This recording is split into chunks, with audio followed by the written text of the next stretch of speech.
Brièvement, donc c'est un Facebook Live d'1 heure sur l'accompagnement naturopathique de l'endométriose. On va vous présenter les différentes solutions. Stéphanie est naturopathe en Bretagne. Oui, voilà. Je suis naturopathe dans le sud de la Bretagne aussi maintenant. Et on est passionné par tout ce qui concerne le féminin, l'endométriose, périnatalité, etc. Voilà, donc je vous propose qu'on démarre sur la naturopathie. Qu'est-ce que la naturopathie ?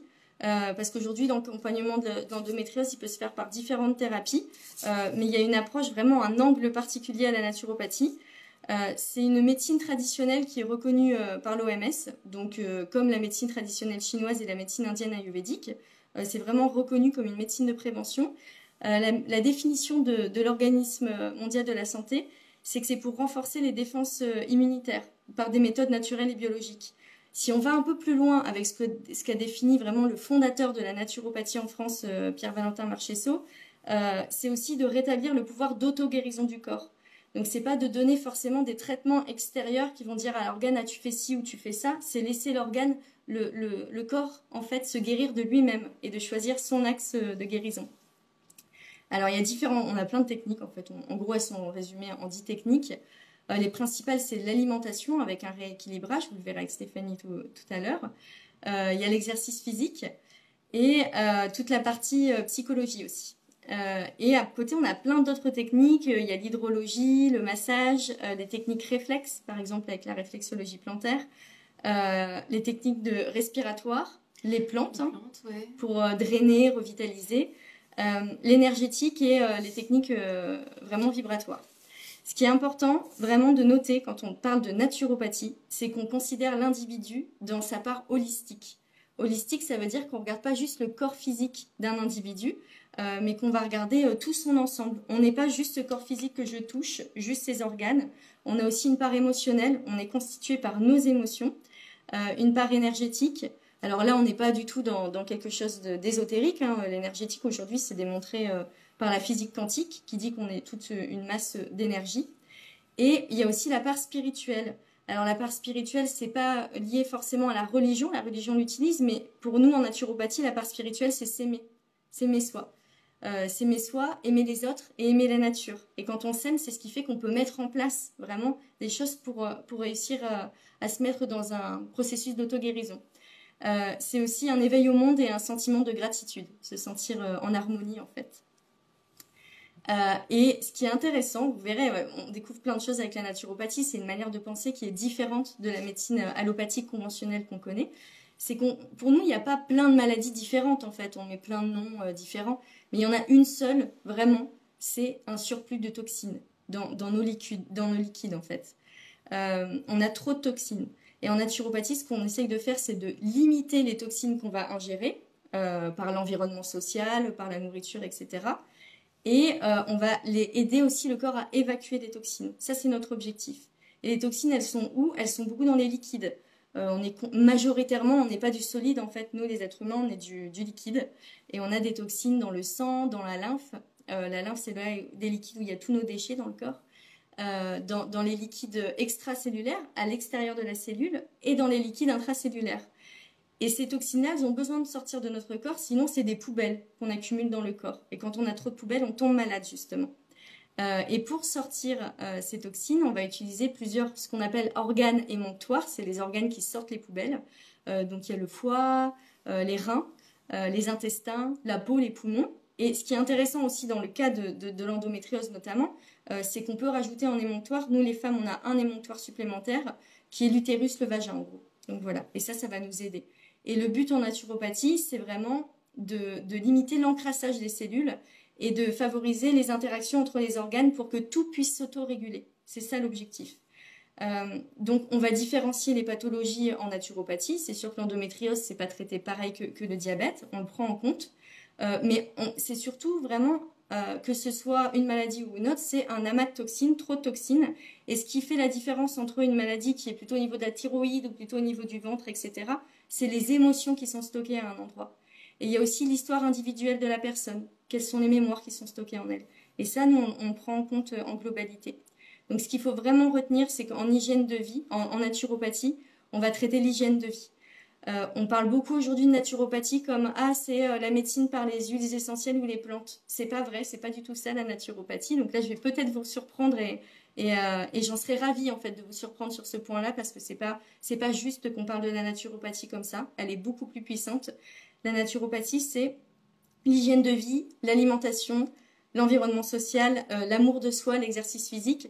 Et les plantes ou les huiles essentielles peuvent venir en accompagnement ou aider, mais c'est pas notre but. Ça, c'est un peu, à notre sens, ça peut être un peu trop symptomatique. Nous, on veut vraiment aider le corps à s'auto-guérir et à revenir en lui. Euh, donc voilà pour notre vision à nous de la naturopathie. J'espère qu'elle vous éclaire. Si vous avez des questions, n'hésitez pas. Tout le monde nous dit c'est nickel, c'est très bien. Bon, bah parfait, merci. Est-ce que on continue du coup On continue. J'ai juste regardé ici s'il y a des questions de ce côté-là. Ok, il n'y en a pas non plus. Ok. Donc là, on vient de présenter la naturopathie. Et ben maintenant, on va peut-être s'attarder un peu plus sur le sujet aussi phare de ce live, c'est l'endométriose. Donc comme je le disais en introduction, mais c'était avant le micmac de changement de vidéo, j'ai réalisé mon mémoire de formation de naturopathie sur l'endométriose. Donc c'est une pathologie, une maladie que j'ai creusée et que je commence à assez bien la comprendre et la connaître. Et il y a mon expérience personnelle qui vient s'ajouter à ça, puisque moi j'ai été diagnostiquée d'endométriose quand j'avais 15 ans, donc j'en ai 33 aujourd'hui, donc voilà, ça fait 18 ans qu'on vit ensemble et depuis 2 ans qu'on réapprend vraiment à vivre ensemble, l'endométriose et moi. Mais déjà, on va parler physiologiquement, qu'est-ce que c'est que l'endométriose? Donc déjà, sa définition, c'est l'apparition de tissus semblables à celui de l'endomètre en dehors de l'utérus. Ça, c'est sa définition. Alors, pour mieux la comprendre, il faut déjà aussi comprendre qu'est-ce que l'endomètre. L'endomètre, c'est un tissu, c'est une muqueuse qui tapisse l'intérieur de la paroi utérine, c'est l'intérieur de l'utérus, et qui, au fil du cycle, eh bien, va s'épaissir. En vue de quoi? En vue d'y accueillir un éventuel embryon, un éventuel fœtus. S'il n'y a pas fécondation, alors l'endomètre, il se désagrège et il se nécrose. Et c'est ce qu'on a. Et donc ça saigne, ce sont nos menstruations, ce sont les règles. Et ça recommence chaque mois, de la puberté à la ménopause. Donc quand on a de l'endométriose, eh bien c'est ce tissu qui se trouve en dehors de la cavité utérine, eh bien, il réagit exactement de la même façon. Et à chaque menstruation, devient hémorragique. D'accord? Donc, ça devient hémorragique dans un endroit où il ne doit pas y avoir d'hémorragie. Donc, à force, ça crée de l'inflammation. Qui dit inflammation, dit douleur. L'endométriose, c'est aussi l'apparition de kystes, des kystes endométrium, majoritairement sur les ovaires, mais ça peut être aussi dans d'autres localisations. C'est aussi des adhérences entre les organes, typiques de l'endométriose. Les lésions de l'endométriose, elles peuvent se trouver sur l'appareil génital, mais dans toute la cavité abdominale de façon générale, voire même au niveau des poumons, au niveau du cerveau. En fait, c'est une maladie qui est très complexe et très mystérieuse, et c'est pour ça aussi que les scientifiques ont du mal vraiment à la cadrer, parce qu'elle peut s'exprimer de différentes façons chez toutes les femmes. Il y en a qui auront des douleurs pendant les règles localisées sur le bas-ventre, et il y en aura, ce sera des douleurs digestives juste après les repas, donc voilà, c'est aussi pour ça qu'il y a un retard de diagnostic sur l'endométriose, c'est qu'on peut la confondre avec d'autres pathologies. Alors si on parle un peu maintenant des symptômes ou des causes de l'endométriose, il y en a une qui me paraît très importante, c'est ce qu'on va appeler l'hyperœstrogénie. Alors l'hyperœstrogénie, hyper, trop, œstrogénie, œstrogène. On a 2 hormones ovariennes qui sont sécrétées par les ovaires, c'est la progestérone et les œstrogènes. On sait qu'il y a une étroite relation entre l'endométriose et les œstrogènes, et que les œstrogènes, eh bien, ils participent à l'invasion de l'endométriose. C'est bien pour ça que quand on a de l'endométriose, on est bien souvent sous traitement hormonal type pilule, eh bien pour calmer ce taux d'œstrogène. Voilà, dès que ces hormones elles sont encadrées et bien donc inhibées, l'endométriose eh bien s'endort. Et c'est tout ce qu'on sait faire actuellement en médecine allopathique, c'est endormir les symptômes de l'endométriose pour avoir une meilleure qualité de vie au quotidien. Mais souvent, bien souvent, quand on arrête ce processus chimique, eh ben, l'endométriose se réveille. Hein. Hop, si les taux d'œstrogène remontent. Et donc, ce sont les oestrogènes qui sont responsables de ça. Et on va voir qu'on y est globalement très exposé, surtout aux oestrogènes extérieurs, ce qu'on appelle les perturbateurs endocriniens, qu'on trouve malheureusement partout. Dans le plastique, dans nos cosmétiques, dans l'eau du robinet. Dans les additifs alimentaires, les pesticides aussi, quand on mange non bio ou même... Enfin, voilà, il y a des perturbateurs endocriniens. C'est ça, la pollution, tout ça, ça contribue à être des perturbateurs endocriniens, ce qu'on appelle des xénostrogènes. Et sauf que dans le corps, eh bien, ils agissent pareil que nos oestrogènes à nous. Donc, ce qui peut expliquer aussi une hyperœstrogénie venant de l'extérieur. On va voir qu'elle peut être aussi endogène, c'est-à-dire qu'elle vient de nous. Cause et symptômes encore de l'endométriose, ça va être une légère faiblesse hépatique. Hein. Normalement, c'est le foie qui doit gérer ce taux d'œstrogène. Et là, dans l'endométriose, il a du mal. Alors le foie, il est où le foie, Amandine? Alors le foie, je vais vous montrer parce qu'on fonctionne toujours à deux pour la petite démonstration. Donc là, si vous regardez, juste ici, j'ai mes côtes et juste en dessous, j'ai le foie. Donc si je passe ma main comme ça là, à l'intérieur, ici, je touche la vésicule biliaire et le foie, il est juste là, donc du côté droit. Côté droit, voilà, côté droit sous les côtes, c'est là où se trouve notre foie. Et le foie dans le corps, il a plus de 500 fonctions. C'est un de nos organes qui est le plus gros, plus de 2 kilos. C'est un organe qui est chaud. Et en gros, vraiment, une des fonctions fondamentales, c'est une usine chimique. Il retraite tous nos déchets chimiques du corps. C'est lui qui les retransforme pour qu'ils deviennent justement non toxiques et qui puissent être dégradés par la suite par nos reins, entre autres. Donc ce serait à lui de prendre en charge ce surplus d'œstrogène. Mais dans l'endométriose, il a du mal, il n'y arrive pas. Donc il y a tout intérêt à soutenir et encourager son foie. Il a du mal parce que donc il y a tous ces xénostrogènes, comme on l'a vu, de l'extérieur. On va voir après que les femmes qui ont de l'endométriose, peut-être qu'elles aussi, elles en sécrètent un peu trop d'œstrogène. Et puis quand on a de l'endométriose, bien souvent, on a des douleurs, donc on a des anti-inflammatoires. On est sous traitement contraceptif type pilule. Et tout ça, l'air de rien, ce sont des choses que le foie doit retraiter aussi. Hein. Ce sont des médicaments, pour lui, c'est quelque chose de chimique, il doit s'en occuper. Donc, ça lui fait beaucoup à faire pour notre pauvre petit foie. Mais on va voir qu'en naturopathie, on a plein de techniques pour l'aider et venir lui donner un petit coup de pouce. Alors, si on résume dans les causes et les symptômes de l'endométriose, il y a cette hyperœstrogénie, cette faiblesse hépatique, et là on va arriver sur un autre point qui est la fatigue surrénale. Alors, les surrénales, ce sont des glandes qui ressemblent à des petits chapeaux qui se trouvent au-dessus de nos reins. Alors attention, intervention d'Amandine. Nos reins, alors, où est-ce qu'ils sont? On va vous Amandine. Montrer. Oui, alors du coup nos reins ils sont juste là. Quand on met les mains derrière les dos comme ça, on le sent. Il y en a qui disent j'ai mal aux reins, donc ils sont juste ici là. Donc quand on tape comme ça, c'est pour les réénergiser là. Et là ils ont un petit chapeau au-dessus des reins. Et c'est ce petit chapeau dont Stéphanie est en train de vous parler, les glandes surrénaliennes. Ce petit chapeau, voilà. En fait nos reins ils sont assez hauts dans le dos. On croit souvent, on dit oh j'ai mal aux reins en touchant les lombaires. On n'est pas du tout sur les reins. Les reins ils sont beaucoup plus longs. Ils sont au niveau du creux des hanches et dans le dos. Et donc, pour en revenir au surrénal, c'est ce petit chapeau qu'il y a sur les reins et qui s'occupe de sécréter le cortisol. Le cortisol, c'est l'hormone du stress. C'est l'hormone du stress. Donc, quand on est stressé, on est quand même très sollicité et de toute façon très sujet au stress Enfin, je veux dire, il n'y a pas grand monde ici qui peut dire qu'il n'est pas stressé. On est très sollicité, donc même si nous, on ne se sent pas stressé, c'est des sollicitations auxquelles notre organisme, lui, n'est pas habitué. Et il doit s'adapter. Et quand on est en état de stress chronique, par exemple, on appelle ça aussi un syndrome d'inadaptation, parce que notre corps ne sait pas faire et qui se retrouve à sécréter du cortisol à foison. Le cortisol qui n'a qu'une seule vertu, c'est nous donner de l'énergie. De l'énergie pourquoi ? Pour fuir à la base le stress, hein, quand on était encore à l'époque de l'homme des cavernes, ce stress il était juste vital et c'est ce qui nous permettait de nous tailler quand ça sentait un peu le moisi ou quand il y avait un mammouth qui nous fonçait dessus.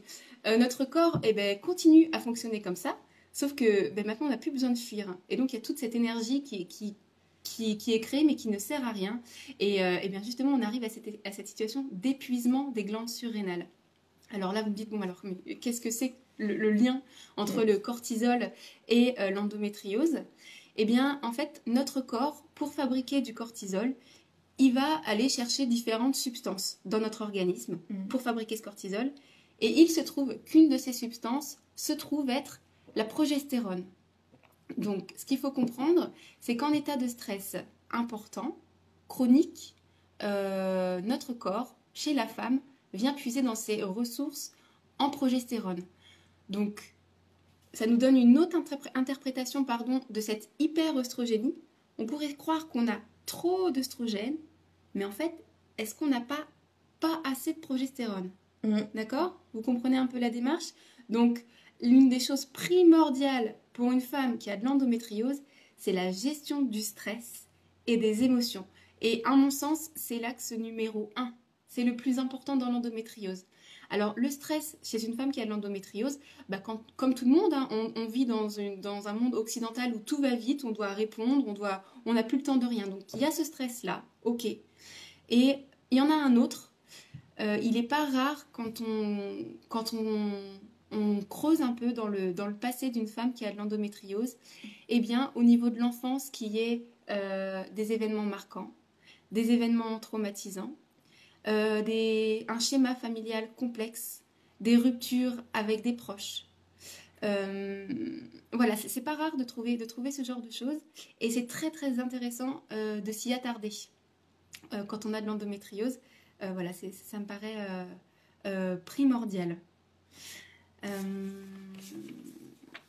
Voilà ce que j'ai à peu près à vous dire sur l'endométriose. On va peut-être checker s'il y a des questions. Ouais, on regarde un peu. Alors, après, on va continuer sur les solutions naturopathiques que nous, on propose, hein, parce que chaque naturopathe propose un peu ses solutions. Donc déjà, oui, il y aura un replay, hein, ce sera ce qui est enregistré.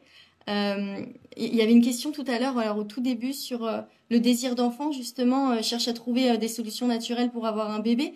On verra que nous, c'est ce qu'on disait tout à l'heure en introduction, mais en termes de solutions naturelles, c'est plus... c'est pas prendre telle plante ou telle chose pour avoir un bébé, c'est remettre en considération tout son mode de vie, toute son hygiène de vie, son histoire personnelle aussi. Savoir pourquoi j'ai l'endométriose, se poser vraiment la question, comment je peux accueillir mon enfant dans un terrain où on pourrait se dire comment il va être accueilli alors qu'il y a des saignements tout le temps, et proposer un vrai accompagnement. Un vrai accompagnement, ça veut dire aller au-delà de ses propres peurs et oser affronter un peu toute cette histoire personnelle et une grosse remise en question de tout ce qui nous entoure. Il faut retenir en naturopathie que la maladie n'est ni plus ni moins qu'une invitation à aller plus loin dans qui on est réellement, dans la connaissance de soi. Et toucher une part de nous-mêmes jusqu'alors inconnue. Il peut y avoir un cadeau derrière la maladie, c'est souvent difficile à entendre, mais c'est possible. On pourrait l'envisager comme ça. Et pour trouver ce petit cadeau et cette pépite qui se cache, parce que je peux comprendre qu'elle se cache bien, quand on a l'endométriose, on n'a pas l'impression d'avoir une pépite cachée à l'intérieur du corps. Il y a plusieurs solutions naturopathiques qui existent. Nous, on va vous parler on les a rassemblées en fait en 4 chapitres.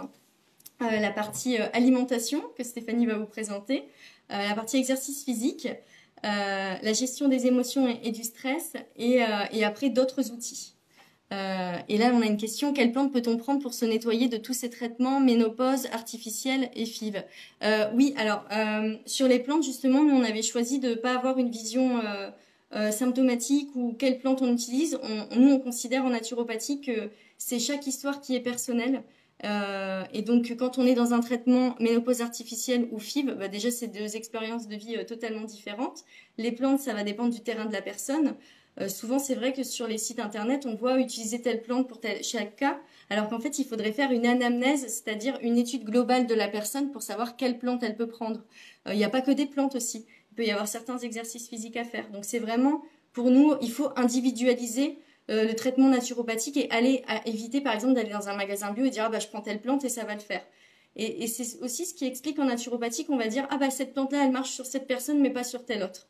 Parce que derrière il faut arrêter d'isoler une technique en naturopathie. Il n'y a pas j'ai pris cette plante là, elle est géniale, elle fonctionne très bien. Non, il y a toute une transformation qui a été faite.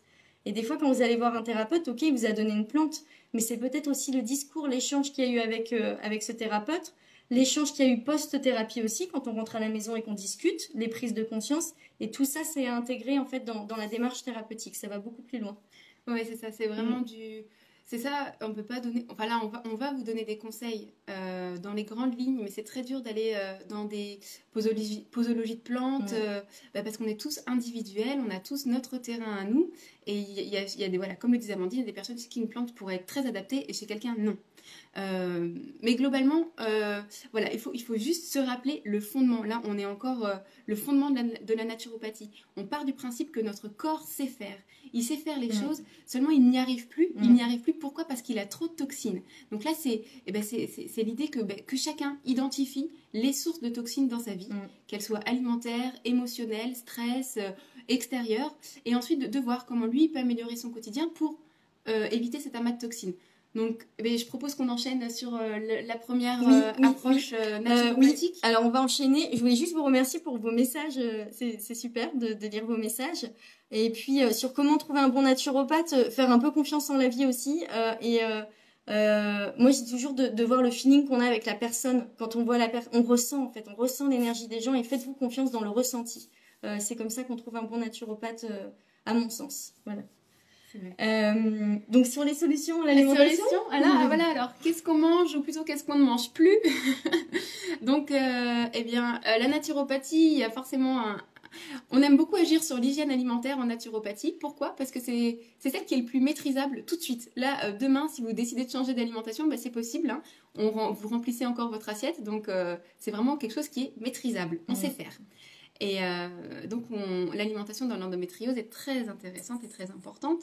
On va parler d'alimentation anti-inflammatoire, vous l'aurez compris, parce qu'on est sur un terrain très inflammé quand on parle d'endométriose, et une alimentation aussi hypotoxique. Donc, hypotoxique, c'est-à-dire qui ne va pas fatiguer le foie, parce qu'on est aussi sur une faiblesse hépatique dans l'endométriose, donc il a plutôt besoin d'être soutenu. Oui. Alors, ça va consister à quoi? À supprimer des aliments. À supprimer d'aliments. Donc, je vous laisse prendre vos crayons. et puis, voilà, il y a peut-être des aliments que je vais énoncer que vous avez peut-être encore tendance à consommer régulièrement. Eh bien, ce serait bien de les limiter, voire de les supprimer à terme. Voilà. Je vais parler entre autres du gluten. Le gluten est un aliment très inflammatoire.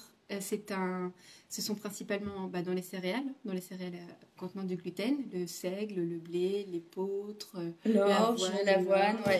Ce sont des aliments qu'on dit mucogènes, c'est-à-dire qu'ils vont créer beaucoup de mucus dans l'organisme, et des maladies mucogènes, c'est-à-dire ça peut être par exemple les kystes.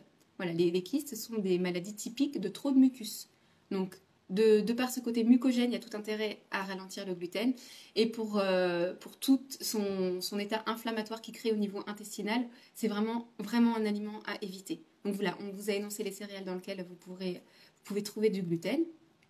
Un régime anti-inflammatoire et hypotoxique, c'est aussi dire adieu aux produits laitiers sous toutes leurs formes. Du lait de vache, de fromage, des yaourts... Voilà, il y a des belles alternatives qui existent, comme tous les laits végétaux, qui seront beaucoup mieux tolérés par l'organisme. C'est aussi éviter le sucre. Voilà, le sucre, il y en a partout. Hein, on est tous un peu... il y en a partout, donc on est un peu tous comme ça à cran avec le sucre, et c'est dur, c'est compliqué de le supprimer. Mais au moins sur tout ce qui est sucre raffiné, sucre blanc, en fait ça va un peu être aussi pareil sur le miel. Ce ne sont pas des choses à consommer quotidiennement. C'est ça qu'il faut comprendre, c'est la dose qui fait le poison. Et un aliment qu'on consomme tous les jours, faut pas se leurrer, il aura forcément des répercussions sur notre organisme et sur notre physiologie. Un autre aliment, ça va être limiter la viande rouge. Voilà, les protéines animales, les œufs et le poisson ont beaucoup d'intérêt nutritionnel, donc ils seront plus à conserver si on n'a pas une alimentation intégralement végétarienne. Par contre, la viande rouge est vraiment un aliment qui est très acidifiant. Ce sont des protéines qui sont très lourdes et pas forcément bien assimilables par l'organisme. On peut vraiment les trouver ailleurs, hein, les protéines et les protéines végétales qui sont très bien. Et puis les œufs c'est un super aliment. Les petits poissons gras aussi, c'est un super aliment. Et enfin, supprimer tout ce qui va être produit raffiné. industriels transformés qui contiennent bien souvent des additifs alimentaires. Donc déjà, souvent les produits industriels transformés avec ces additifs, eh bien, ils sont très sucrés. Et les additifs, on l'a vu tout à l'heure, ça fait aussi partie des perturbateurs endocriniens. Donc si on peut les éviter dans notre alimentation, eh bien c'est toujours mieux. Produits raffinés, qu'est-ce qu'on entend par produits raffinés? Eh bien, toutes les céréales blanches, les pâtes blanches, la baguette blanche, la brioche, c'est bon, c'est très bon, mais c'est raffiné, c'est-à-dire que c'est dépourvu de fibres, dépourvu de presque tous les nutriments du céréal. Donc, en fait, on a juste un produit sucré. Vas-y. Oui, puis on fatigue son système digestif, mais en fait, on mange, on se gave, mais on ne fait pas de nutrition cellulaire. Or, pour aller vers la guérison, il faut nourrir la cellule. Là, c'est du gavage, en fait. Oui, c'est ça. Tous ces aliments-là, ils apportent un sentiment de satiété, mais pour nos cellules, elles n'ont rien reçu. Ouais, c'est ça. Et puis, si nos cellules, on ne les nourrit pas, c'est elles qui font qu'on ait envie. Donc, c'est voilà, ça. Faut penser à elles. Et je vois qu'on a des petites questions, Stéphanie, donc je me permets de te les poser. Oui. Le beurre. Ah le beurre, non, on est sur du lait de vache. On est sur du lait de vache, ouais. Le lait de chèvre, est-ce que c'est bon? Le lait de chèvre, est-ce que c'est bon? Alors, le lait de chèvre, disons que c'est sur un plus petit animal. Donc, ce sera le moindre mal. Si on a vraiment du mal à couper avec le lait de vache, le lait de brebis ou les yaourts de brebis, ça peut paraître être une bonne alternative. Ouais. Mais vraiment dans cette idée de couper par la suite. En faisselle aussi, ça peut être intéressant. Ouais. On a une question sur le miel. Sur le miel. Ah oui, le miel. Ouais, ça surprend assez les gens quand on parle du miel. Alors, en naturopathie, on est beaucoup sur qu'est-ce qui est physiologique pour l'homme. Et de la même façon que le lait est pour la vache, eh bien, à la base, le miel, c'est aussi pour les abeilles. À la base, c'est leur nourriture. Donc, est-ce que c'est vraiment un aliment physiologique pour l'homme? Peut-être pas tant que ça. Donc oui, on est sur un sucre qui est naturel, mais qui est très très riche en glucose aussi. C'est très sucré. Et donc les personnes... Je te coupe, vas-y. Non, vas-y. Ah, j'avais l'impression que je t'entends prendre ton inspiration. Je respire. Non, j'ai ajouté un truc, mais après. D'accord. Si les personnes ont l'habitude de vraiment mettre une cuillère de miel dans chaque tisane qu'elles consomment, et si elles consomment 5-6 tisanes par jour, non, on sera sur un apport sucré très important. Voilà. Oui, et ce que je voulais rajouter sur le miel, c'est qu'on peut en manger, mais avec parcimonie. Or, le souci qu'on a aujourd'hui, c'est qu'on mange du miel un peu en se disant oui, c'est du bon sucre, donc j'en mets. Déjà, se poser la question pourquoi on a besoin d'autant de sucre. Bien sûr, il y a les additifs qui ont modifié un peu nos papilles gustatives et on a besoin de sucre. Et aussi, moi je dis toujours avant de manger du sucre, se poser la question, mais quelle émotion j'essaye de cacher? Parce que vous verrez que quand on a une émotion, qu'on n'est pas très bien, on mange une petite cuillère de miel, je vous avoue qu'après on se sent beaucoup mieux. Or, pour moi, c'est un comportement assez enfantin qu'on a tous en tant qu'adultes. On est tous confrontés à ça. Mais ne cacher ses émotions comme ça, on les imprime dans le corps et après on crée une maladie. Donc c'est intéressant de se poser cette question aussi. Oui, je vois une question là. On dit qu'on parle du gluten et qu'effectivement le gluten il est contenu dans toutes les céréales blanches. On est bien d'accord, quand je parle de baguettes, de brioches et de pain de mie, on est sur du gluten, donc qu'il soit raffiné ou non, de toute façon il est à éviter. Mais j'aime bien quand même l'énoncer aussi parce qu'il y a des gens, on leur dit gluten, ils voient pas forcément de quoi on parle, alors que quand on parle de céréales raffinées, de toutes les pâtes blanches qu'on peut trouver en supermarché, ça parle un peu plus aux gens. Mais on est bien d'accord que ça appartient à la même catégorie d'aliments, mais même quand on est sur des céréales complètes, ou alors là les céréales raffinées pour le riz par exemple, c'est beaucoup plus intéressant de consommer du riz complet que du riz blanc. Je vois aussi donc Aurélie, Marguerite Bourou qui dit alors moi je n'arrêterai pas le miel Amandine. Oui, parce qu'Aurélie je te connais et c'est intéressant cette approche, c'est que Aurélie elle fabrique son miel chez elle, elle a ses abeilles et j'ai mangé son miel, je vous assure, je me suis dit mais c'est le meilleur miel que j'ai jamais mangé. Il est fait avec amour, il est fait avec ses enfants et dans la partie alimentation bien sûr il y a nutrition cellulaire, mais derrière l'alimentation il y a tout l'amour qu'on fait quand on fait un produit, dans quelles conditions il est fait, est-ce qu'il a été fait avec respect. Vraiment, nous, on est amour en fait. Et donc, quand on met amour dans les processus de fabrication, on récupère tout ça. Quand on récupère des produits qui ont été faits dans des conditions de travail, mais des gens qui sont exploités, par exemple, dans les serres en Espagne, c'est pas du tout la même énergie. Et comme je vous l'ai dit en début, la naturopathie, ce n'est pas que le corps physique, c'est aussi le corps émotionnel, le corps énergétique, etc. Donc, on récupère tout ça. Donc, plus on cuisine, plus on fait main, plus on est dans l'agriculture autonome et en autonomie, et mieux c'est. Oui, c'est voilà. Il nous reste 15 minutes. Donc j'étais la maître du temps, donc je vais essayer d'accélérer un peu parce qu'on essaie de répondre. J'ai quand même une question, il nous reste quoi? Il nous reste plein de choses et vraiment le changement d'alimentation, c'est l'occasion de découvrir de nouveaux aliments. Donc pour aller plus loin, une cuisson à basse température pour conserver les vitamines, une alimentation vivante et physiologique, c'est-à-dire majoritairement composée de fruits et de légumes de saison. Ouais. On peut parler aussi des combinaisons alimentaires. Des légumes s'accompagnent de protéines animales ou des légumes s'accompagnent d'amidon type céréales. On ne mélange pas des protéines animales et des céréales. Et les combinaisons alimentaires, c'est vrai qu'on se renseigne de plus en plus sur le sujet, mais quand on va digérer, on va avoir besoin d'un degré d'acidité dans l'estomac. Et en fonction des aliments, de leur composition moléculaire, on n'aura pas le même degré d'acidité. Donc il y a certains aliments, quand on les combine ensemble, je vous assure que ça ne permet pas une bonne digestion. On dit toujours les fruits en dehors des repas. Et oui, c'est quelque chose à noter. Et ce qu'on vous propose, nous, c'est de faire l'expérience vous-même, de tester les dissociations alimentaires et de vérifier ce que ça fait sur votre digestion. Une bonne digestion, ça veut dire une bonne nutrition cellulaire. Quand on met des aliments comme ça et qu'on se gave, en fait, on ne nourrit pas la cellule. Et c'est ça qu'il faut réapprendre avec l'endométriose, c'est comme dans n'importe quelle maladie ou physiologie, c'est de remettre les choses ensemble qui vont ensemble, de privilégier l'harmonie et l'équilibre. Alors, je continue sur l'activité physique. Oui. Alors, la vie, c'est le mouvement. Aujourd'hui, on est tous dans des activités sédentaires, on prend nos voitures, on est sur l'ordinateur, on est beaucoup à être confronté à ça. L'immobilité, c'est la mort. L'endométriose, elle a beaucoup de... Quand on est dans un état d'endométriose, il y a une immobilité des cellules, ici au niveau du bassin, donc il faut remettre du mouvement. Pourquoi? Parce que quand on remet du mouvement, on va ramener de l'oxygène et des nutriments aux cellules, et elles en ont besoin. Donc l'idée, c'est de retirer ces adhérences-là. Le yoga, pour nous, c'est une super pratique parce que ça va permettre d'étirer l'abdomen, de mobiliser le bassin. Avec des torsions, par exemple, on peut décongestionner le foie quand je fais des torsions. Mobiliser le diaphragme aussi. La respiration, ça va permettre de masser les intestins. Et il y a aussi le diaphragme, là où on stocke beaucoup, beaucoup d'émotions. Dans l'activité physique, vous pourriez dire, bah oui, mais c'est vrai que des fois, quand on a l'endométriose, on est bloqué.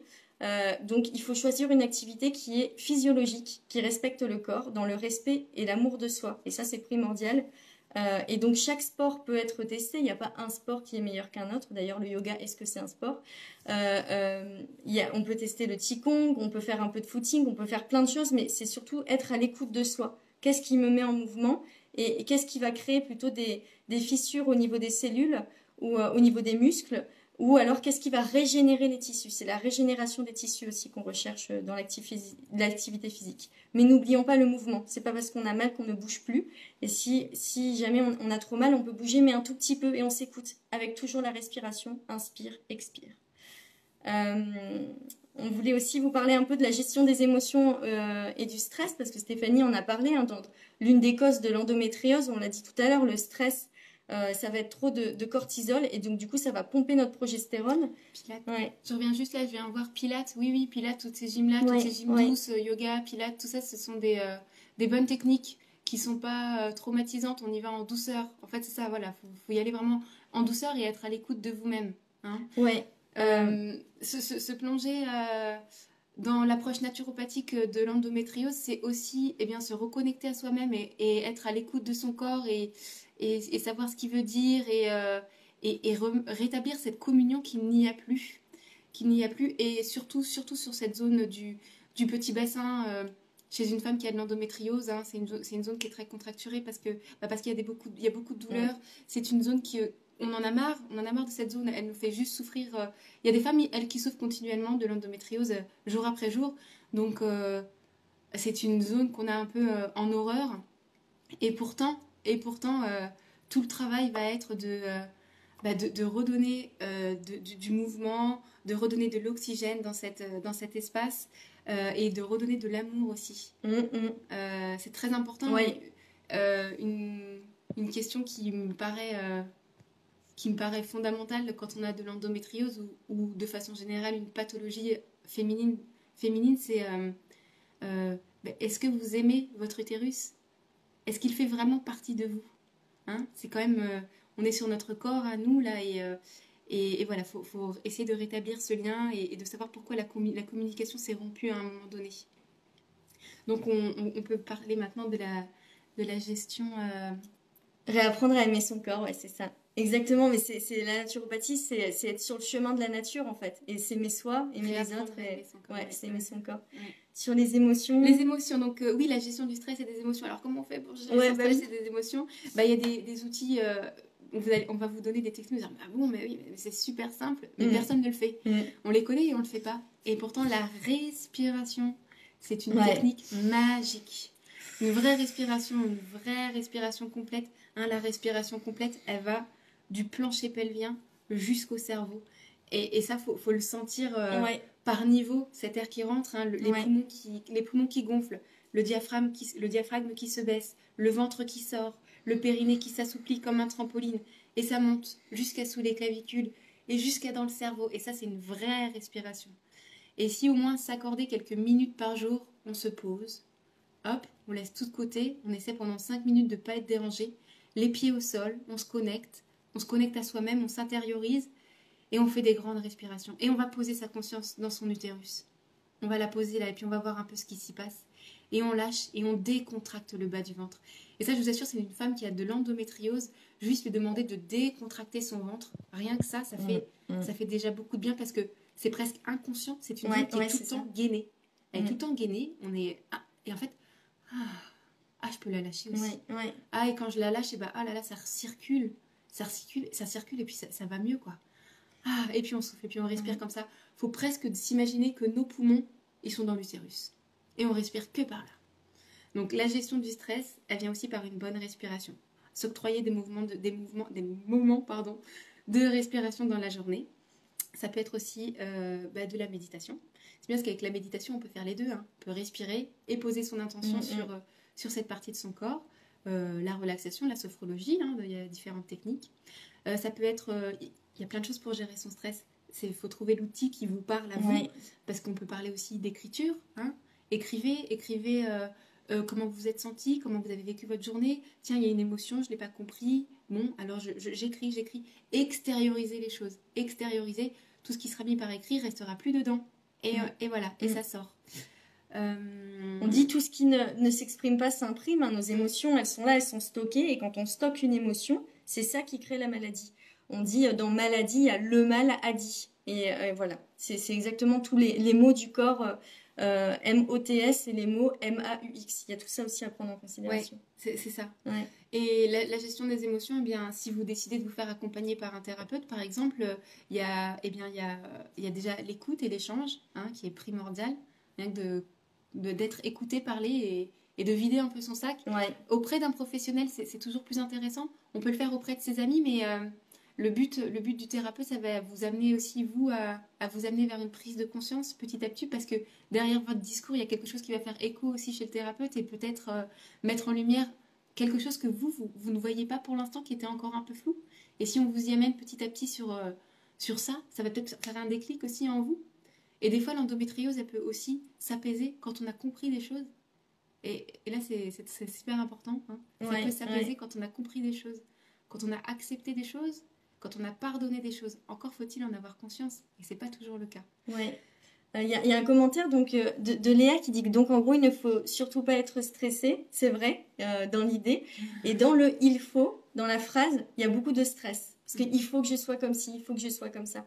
Et la naturopathie, c'est s'accepter comme on est avec nos vulnérabilités et nos forces. Et il y a plus de il faut, c'est je regarde, je m'observe et ah oui je suis comme ça.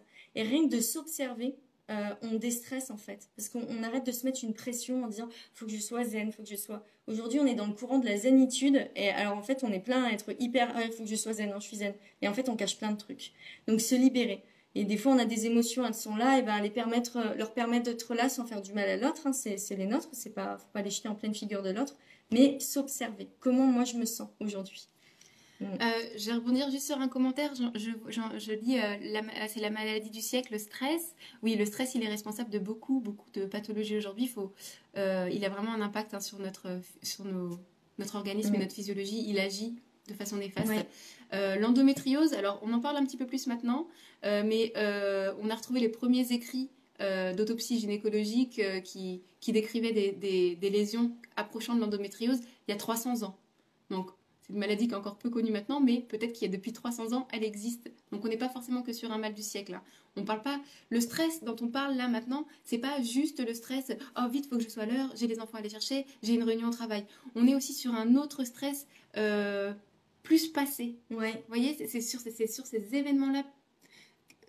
Prendre la gestion du stress au quotidien, oui. Ne pas s'énerver dès qu'il y a la queue à un feu rouge, dès qu'on est ralenti, oui, ok. Là, on est sur de la gestion du stress, ce stress quotidien. Mais quand on parle du stress en endométriose, c'est vraiment aussi, voilà, revenir sur son passé, sur les événements que nous n'avons pas digérés. C'est ça qui est très important à comprendre. On va peut-être regarder un peu ce qui se dit. Ah, merci pour tous les messages. Il nous reste quelques minutes. Est-ce que tu voulais rajouter des choses sur les émotions et le stress? Juste rajouter qu'accompagné d'un thérapeute, il y a aussi des plantes adaptogènes qui accompagnent vraiment en tant que tremplin de la gestion du stress. Et les fleurs de bac, ce sont des plantes qui vont aider à agir sur un état émotionnel particulier. Donc voilà, on peut aussi se faire accompagner quand on est dans cette démarche-là, on n'est pas seul. Ouais. Voilà. Il y a par exemple une question lorsque la douleur se réveille la nuit, en pleine nuit, lorsqu'on dormait profondément. Alors que l'on dormait profondément, j'articule, que faire dans ces cas-là, hormis la bouillotte? Oui, donc bien sûr, il y a la bouillotte qui va permettre à la chaleur de calmer la douleur. Il y a beaucoup d'autres techniques qui peuvent exister. Ce qu'il faut, c'est identifier qu'est-ce qui a réveillé la douleur. On ne peut pas sortir une technique comme ça. Il faut avoir une discussion avec la personne pour sortir quelle technique. Par exemple, je pense à la biorespiration, c'est quelque chose qu'on verra pendant le stage, c'est un outil de libération tensionnelle et émotionnelle, le fait d'hyperventiler. Mais ça, faut l'avoir vu aussi avant et l'avoir pratiqué avec un thérapeute. Ça permet vraiment de libérer les toxines et de retirer les émotions. Ça peut être un super outil. À savoir pourquoi la douleur, elle se réveille comme ça en pleine nuit, à quelle heure c'est se poser ces questions-là. Peut-être faire un petit massage au niveau du ventre, comme ça, un massage viscéral. On verra aussi pendant le stage de la ventousothérapie. Il peut y avoir l'utilisation de plantes, mais plein de choses, mais c'est vraiment spécifique à chaque personne. Peut-être qu'on peut finir du coup en parlant du stage, ce qu'on propose, parce que là, je suis d'accord, on vous parle de plein de choses et vous dites oui, mais moi, pour mon cas particulier, comment je fais? On reçoit des personnes en consultation avec Stéphanie et c'est à force d'échanger toutes les deux qu'on s'est dit, mais on a plein d'outils. Mais ce serait tellement bien de les mettre en commun avec plusieurs personnes pour créer une synergie de groupe et aussi nous de créer cette synergie aussi de thérapeutes entre nous, quoi, de voir comment on l'articule. Et on trouve que sur 3 jours, c'était vraiment le format idéal pour s'imprégner de tous ces outils et de repartir un peu avec sa boîte à outils chez soi et se dire ah mais je suis armée pour affronter l'endométriose. Oui, et vivre avec, pas l'affronter d'ailleurs. Et vivre avec, apprendre à vivre avec. Voilà, parce que potentiellement, l'endométriose, ça peut toucher des femmes de la puberté à la ménopause, donc pendant 40 ans, 50 ans. Donc, vaut mieux apprendre à vivre ensemble pour que ce soit le plus agréable possible quand même. Oui. Et donc, il y a des solutions. Donc, le stage, comment ça va se passer? Enfin, voilà, on a trouvé un lieu qui nous paraît vraiment magnifique et idéal pour faire ce stage. C'est un lieu de permaculture. Où on sera vraiment qu'entre nous. Donc, on a limité ce stage à 12 participantes pour qu'on soit quand même dans un petit cercle en intimité parce que on va beaucoup discuter pendant le stage, il va y avoir beaucoup d'échanges. Donc, on a préféré la qualité à la quantité. Donc, 12 personnes plus nous 3. Ça va être des journées qui vont être rythmées entre une morning routine, des conférences sur des thèmes particuliers, des ateliers... tous les repas ensemble, des repas hypotoxiques et anti-inflammatoires. Vous apprendrez aussi comment on cuisine en fait. Oui. C'est repartir avec ces outils-là en main. Voilà, des balades de plantes, du yoga, plein de choses. En fait, vraiment l'idée, c'est qu'à la sortie de ces 3 jours, vous repartiez avec plein de clés en main pour directement. Le stage se finit un dimanche soir. Dès le lundi, si vous avez envie de continuer, c'est possible. Et c'est quoi la différence entre ce stage et là, tout ce qu'on est en train de vous dire comme conseil pendant ce Facebook Live? Eh bien, c'est que on va être pendant 3 jours, matin et soir, et nuit. Et nuit, bah oui, ouais, c'est ça. On va être qu'entre femmes. Qu'entre femmes et il y a quelque chose, nous, donc, qu'on veut un peu éviter, enfin non complètement éviter, c'est qu'on ne veut pas être dans la complainte de cette maladie, mais vraiment, vraiment voir ça avec un œil positif. Et maintenant, maintenant on a tout ça, mais qu'est-ce qu'on peut faire? qu'est-ce qu'on peut faire pour aller mieux, qu'est-ce qu'on peut faire et comment on agit. On veut vraiment qu'il y ait une bienveillance et un échange et une douceur. Vraiment une douceur entre nous. Parce que la douceur, ça paraît complètement antagoniste avec l'endométriose. Et pourtant, une femme qui a de l'endométriose, elle a besoin plus que tout de douceur. Et qu'entre femmes, pendant 3 jours, voilà, on va être à 15 avec nous 3 et il peut se passer des choses qui sont inexplicables et on compte vraiment sur cette sororité qui va se créer entre nous. C'est ça. C'est qu'on n'a pas dit, mais il y a aussi, il y aura un cercle de femmes vraiment pour débuter le stage et que moi je travaille beaucoup en cercle de femmes et je trouve qu'à travers le regard de chaque femme, on trouve des réponses en soi, on est chacune le miroir de l'autre et souvent quand on accepte comme ça, quand on retire nos masques et qu'on se présente tel qu'on est dans notre vulnérabilité, on se rend compte que la vulnérabilité n'en est pas une, mais qu'en fait elle est une force et on trouve les personnes d'autant plus belles quand elles sont vraies. Et on a peu souvent l'occasion dans notre société d'être totalement vraies, nues et face à qui on est. Et c'est ça qu'on a envie d'offrir, c'est cet espace de liberté, être libre d'être soi. Voilà, donc nous, on a envie de continuer à échanger avec vous parce qu'on adore ça, on est passionnés. Aujourd'hui, par exemple, on a tourné plein de petites vidéos sympas. Justement, on vous posait des questions sur les plantes. Et ben, on a fait des petites vidéos sur les plantes sauvages gratuites qu'on trouve dans la nature à cuisiner. Nous, on va les mettre sur notre page. On a créé une page Facebook, donc il y a peu, les belles et l'endométriose. On va mettre ces vidéos-là, vous pourrez les trouver. Il y a des prochains événements qui vont arriver, donc l'actualité sur la page Facebook bien sûr. Il y aura normalement une conférence sur l'endométriose à la recyclerie, on est en train de prévoir ça, c'est un lieu sur Paris. Et puis bien sûr le stage fin juin, donc si vous avez des questions n'hésitez pas à nous le poser, ce sera le dernier week-end de juin entre Chartres et Le Mans. Et voilà, est-ce qu'il y a des choses qu'on voulait rajouter ? Non, l'endométriose, voilà, on essaie un peu de la faire sortir de l'ombre de plus en plus. De plus en plus, il y a d'associations qui en parlent. Et pour nous, l'idée de créer ce stage, il est vraiment apparu comme une évidence. Pas parce que voilà, l'allopathie et la médecine conventionnelle arrivent aussi un peu en bout de souffle sur cette maladie. Il n'y a pas beaucoup de solutions qui peuvent être vraiment données. Et ce qu'on veut dire, c'est que oui, il y a tout ce que l'allopathie peut apporter, mais en fait, il y a plein de choses à faire chez soi. Ouais, c'est ça. Et il y avait une question tout à l'heure qui était comment on trouve un naturopathe. Est-ce qu'il y a un naturopathe qui connaît pas l'endométriose peut aider. Moi, mon point de vue personnel, là, du coup, ça n'engage que moi, mais ce que je voulais dire, c'est que l'endométriose, encore une fois, comme on l'a dit en début de vidéo, pour ceux qui n'ont pas entendu, mais c'est vraiment un excès de toxines. Il y a la partie émotionnelle, bien sûr, mais à partir du moment où on est thérapeute, où on est dans l'écoute, même si on n'est pas spécialisé dans l'endométriose, pour moi, on peut quand même apporter des indications et aider. Donc, ça peut être un plus d'être quelqu'un un thérapeute qui connaît l'endométriose, mais ce qui est important surtout, c'est d'être dans la même vibration avec le thérapeute, de se sentir en confiance, en lien, de sentir qu'on peut se livrer, aller au-delà et qu'on fasse confiance à cette personne et en la vie surtout, faire confiance en la vie. Je vous assure que la vie, elle est là pour nous aider à aller plus loin. Et la vie n'est pas un combat en fait permanent. Il y a autre chose qui peut nous éclairer et nous aider. Donc c'est surtout ça. Je regarde vos messages. Oui, donc merci pour vos remerciements. C'est vrai, on prend ça en plein cœur. Je pense que on est super contente. Est-ce qu'il y a des questions auxquelles on n'a pas répondu? Si c'est pas le cas, désolée si c'est pas le cas. Merci pour notre bienveillance. Merci, c'est ce que voilà, on est bien. Voilà, on est vraiment heureuse de partager ça avec vous parce que c'est un projet qui nous nourrit beaucoup et on apprend beaucoup et aussi dans nos échanges avec les personnes qu'on suit. Oui, il y avait une question voilà sur est-ce qu'on on propose des consultations. Oui, on propose des consultations. Donc Stéphanie, tu es à Dinan. Oui, voilà, donc Côte d'Armor à Dinan. Et là, moi, je suis pour quelques mois dans le sud de la Bretagne, à Pleumeur, près de Lorient. Voilà. Moi, je propose des consultations aussi sur Paris. Donc, n'hésitez pas à nous contacter si besoin.